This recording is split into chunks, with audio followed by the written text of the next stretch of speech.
Hey guys, this is Daniel with PwnCNC, and we're here to install the Z-independent bracketing onto our upgraded X-Carve. Stay with me. So you will need the left and the right earpieces, the plastic earpieces that came with your bag, 6 M3 by 10 millimeter socket head screws, as well as a 2.5 millimeter hex wrench. Let's get started. So the first step is we're going to take one of these screws and we're going to drop it in right into the side of our left ear here. There are two holes you'll be threading into plastic, so you will want to screw this in manually. Don't use a driver. The holes are just large enough. Drop it in until it hits just the surface and place both of those. Next, we're going to take another M3 by 10 millimeter socket head screw. We're going to drop it right into this hole. This is going to be on the left ear. This is the hole that's in the middle on the right side. There we go. We're going to put that in just so it's flush. It should not be poking out the back just yet. You're threading into a heat insert, so that should be really easy to do. Repeat that same process for the right side ear.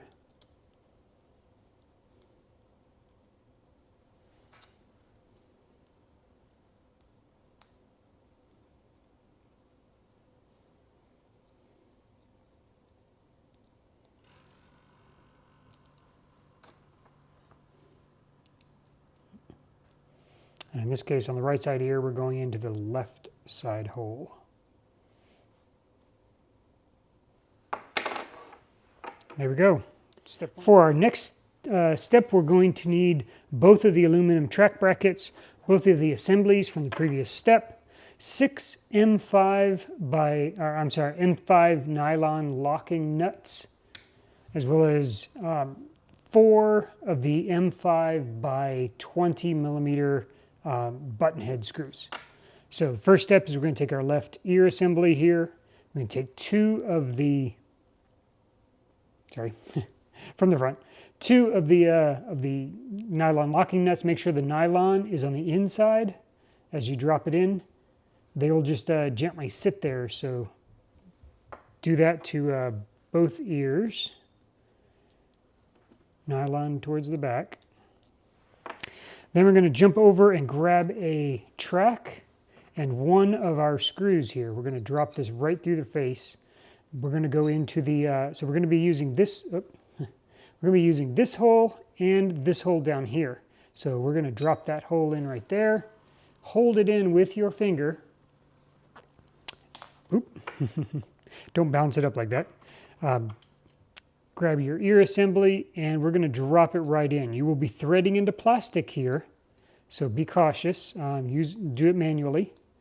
Take your 3 millimeter driver and just kind of screw it in. Now, of course, I've already screwed into this, so my plastic's already been threaded, but yours will be a little tighter, so you'll want to hold everything in place, hold it tight so you can thread it all in there.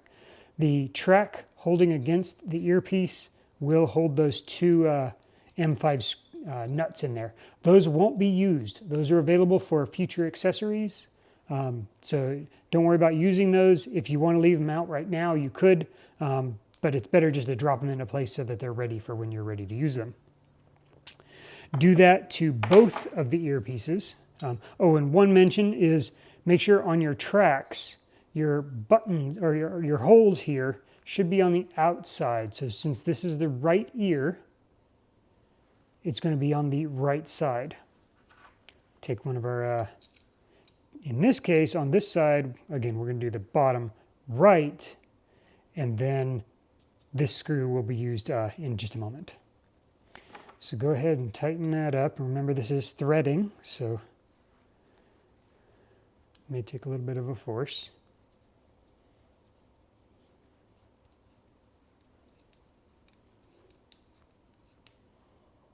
Make sure everything's nice and tight and lined up. There There we go. And it's nice and flush right here on the sides and everything. So our next step is we're going to take our left assembly again. We're going to be dropping a nylon nut right into here. So we want to drop that in where the nylon is visible on this right side, or on the back side. It's really hard to tell, but if you look closely, you can probably see the nylon right there. So use your finger to hold that in place. Hold it out, grab one of the button screws here, and drop that right into place. Screw it in, and go ahead and tighten it down. There we go. So this assembly is all ready for installation on the machine. We're going to jump over and do our right side here. Remember the nylon facing outwards. There it goes. Hold it with a finger, drop the screw in, and then tighten down. There we go. We're all set. We're ready to move on to our next step. Here we are on the right side of the carriage. This is the upgraded carriage. It's fully installed. I am going to be taking this part off, the Z homing switch.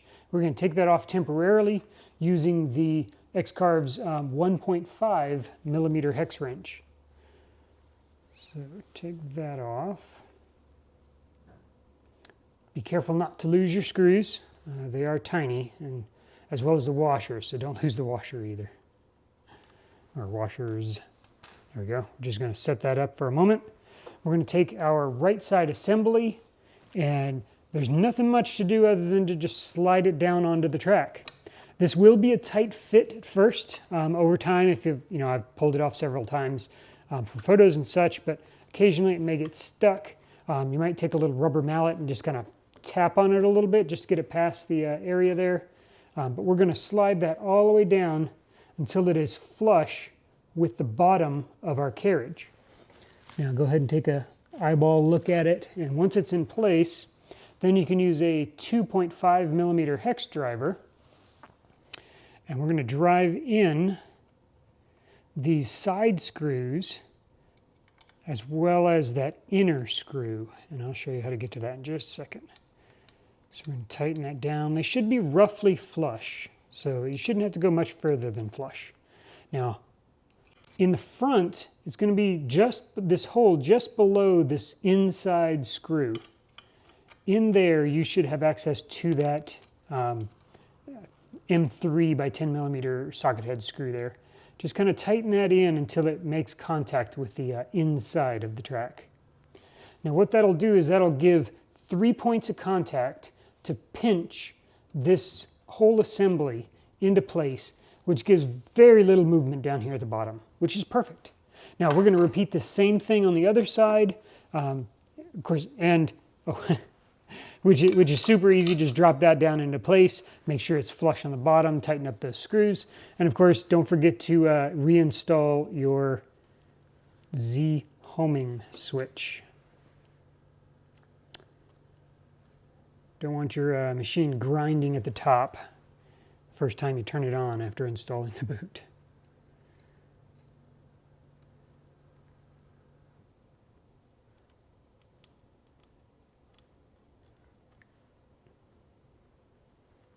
There we go. Got that side all ready. Now I'm going to jump over to the other side, and we're going to jump over to the support arms now. For our next step, we're going to take and assemble our support arms. For the X-Carve and as many others, we're going to be using this flatter type of track and our earpiece. There's some texture on the back, so try to make sure that that texture is matching, since they're both basically, these two top pieces are identical. There we go, just drop that into place. You may need to gently set it down like this and just gently tap it with a hammer or something like that with a rubber mallet.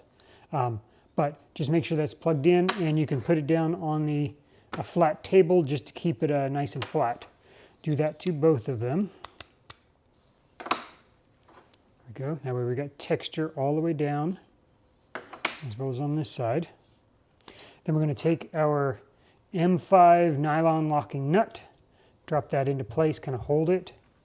Grab the socket head, I believe this is 25 millimeter M5 screw. Drop that into place and then use a 3 mil? No, I think this is a 4 millimeter. A 4 millimeter hex driver. I'm going to drop that into place. There we go. It should poke out just past the nylon on the back side. Remember not to tighten that up too much. We don't want this thing breaking or anything. It is plastic after all. You can also push it down on a flat surface just to make sure that this is nice and parallel. Set that aside and repeat that for the other side. Now when you're putting these in the back, the nylon should be facing outwards or towards the back. Just hold that in place. Drop your screw in.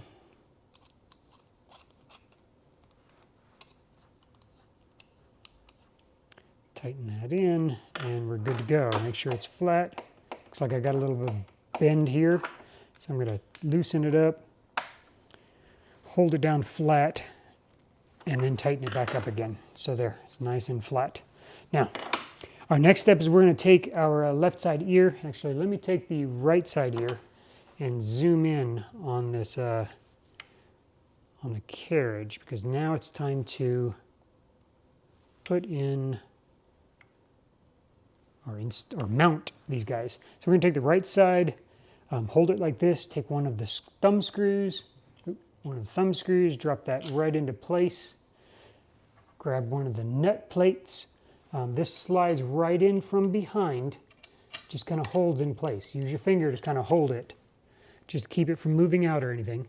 You can tip this a little sideways so you can make sure you get this in the right direction, but then rotate it so that it points downwards. And once that threading catches, then you can raise it up just a tiny bit, just to tighten that down. Raise it up to maybe the second hole. That way it gives enough room for the boot to slide in when we're ready to get to that step. Just repeat that for the other side.